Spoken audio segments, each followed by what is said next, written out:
Do you think we ought to take him golfing? It was that dramatic. It totally blew me away. I said, I've got to use this with my other clients. And I see it as, it's not a gimmick. It's, we connected with him. It still took me talking to them 3 or 4 hours and explaining the relationship, because I had a relationship with the customer, and to convince him. But I definitely believe, beyond a shadow of a doubt, if I hadn't used the sitting how he was sitting, because there's something, and I can't explain it, it connects with people when you sit like they sit and talk like they talk. 2 weeks later, I got an order for $1 million.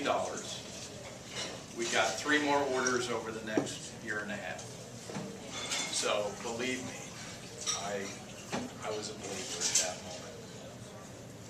We talked about the crossed arms, and that is something that is a barrier. There's also other barriers. When I talk to one of my clients, imagine you're sitting across the table from Jan, and you're going to talk about your product or service. There's a block here, which is Jan's huge desk. What I'll frequently do when I talk to a client, I may start talking to Jan. Hi Jan, how are you doing? I want to share with you some information about, do you mind if I move my chair on your side of the desk?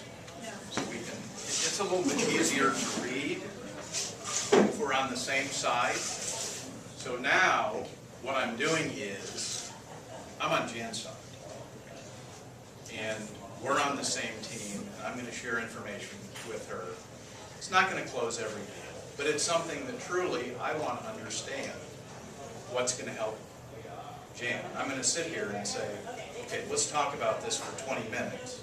If there's nothing I have to offer you, I'm in. And that's something that I will tell you. When 20 minutes are up, or 30 minutes are up, or whatever we decide, I'm going to. Now we can look at the information I have for you. And I know. Something else as part of body language is don't use your finger to point information that somebody's going to read. Use your nice North San Antonio chamber.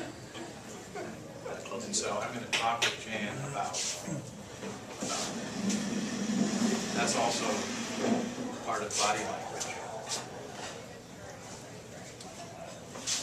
I had another incident. This was probably 2 years ago, and we were sitting at we were having our Christmas lunch, and there was a gentleman that had previously owned the company. He was sitting there, he was talking about how he had retired from IBM, and they took him on trips to Hawaii, and he said, made a comment, he said, we listened to this one entertainer, and she commented that it was the first time she'd actually sung to people at a corporation that were sober. And he said, well, that's the way IBM is. You can't drink even when you get up and go on your trips. He said, but the singer was incredible. I can't remember who it is. And I knew it was just, you know how something is on the tip of your brain and it just torments you. And I thought, okay, I'm going to try something. So he was sitting there with his hands on the table. And so I sat with my hands on the table, and he kept thinking and thinking and thinking. And all of a sudden, a name popped in my head. A picture of this lady popped in my head. And I looked at him and I said, Lena Horne. And he said, Lena Horne.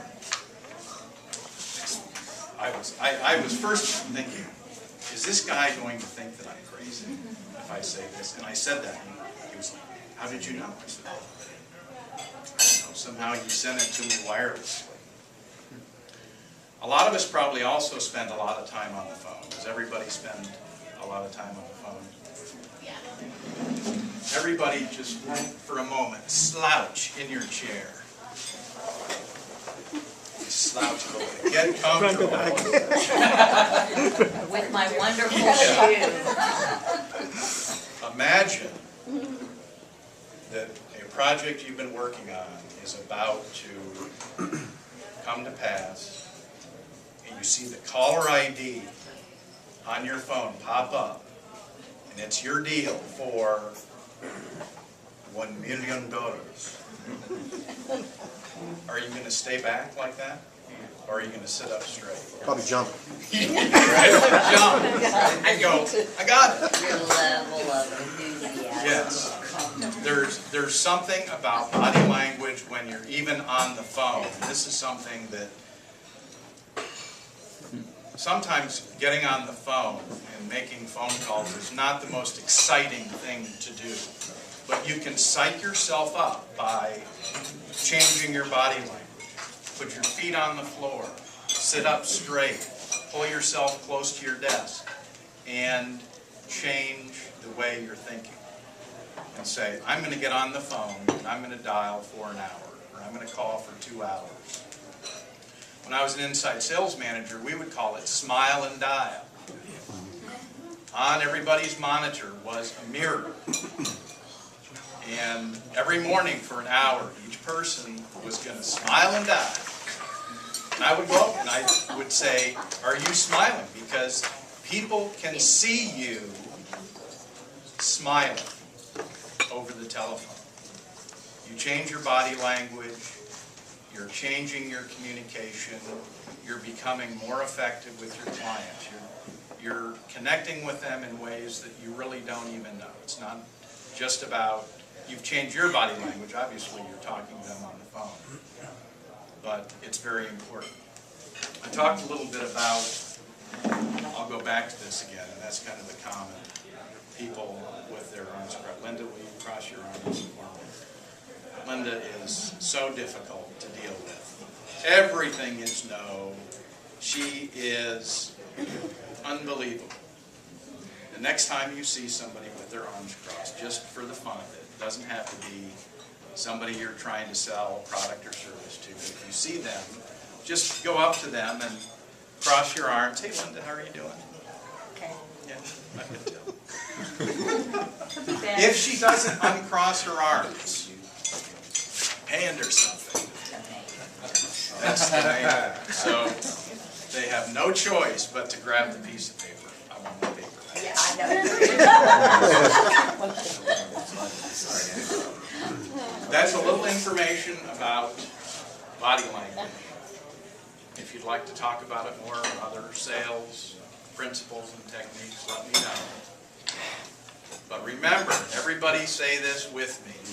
Sales is the transfer of emotion from one person to another.